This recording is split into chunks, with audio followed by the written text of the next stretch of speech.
سلام و عرض ادب خدمت همراهان عزیز. مهندس امین مختارپور هستم با آموزش طریقه مصرف چسب ویکتور. قبل از هر نوع مومکاری اول باید کلا همه سطح‌ها آغشته از روغن و یا چیزهای دیگه نباشه و بعد مرحله مومکاری انجام بگیرید. مومکاری باید اندازش از 1 میلیمتر تا 4 میلیمتر باشه و به اندازه کافی برای خشک شدن موم منتظر باشیم.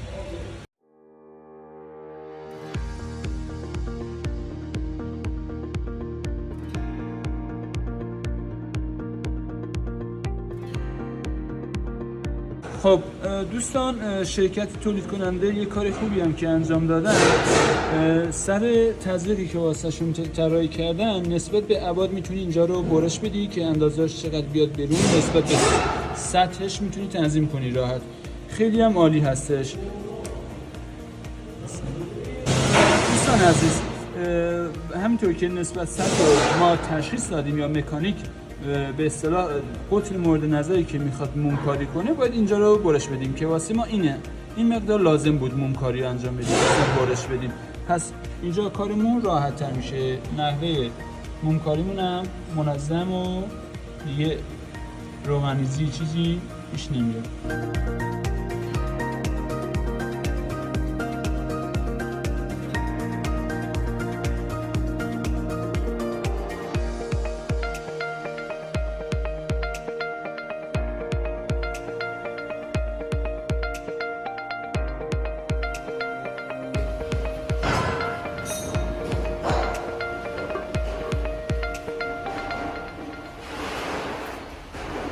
دوستان، همین که گفتم، این قسمتی که باید موم بزنه بیرون باید اندازش خیلی منظم باشه که کار آدم هم درست دیده بشه، کار تعمیرکار درست دیده بشه. خب دوستان عزیز، نگاه کنید مقدار مومی که از بغل خارج میشه، دقت کنید. موم خیلی مهمه، اگه جنسش خوب نباشه این موادش ریخته میشه، ولی این حالتش رو حفظ کرده.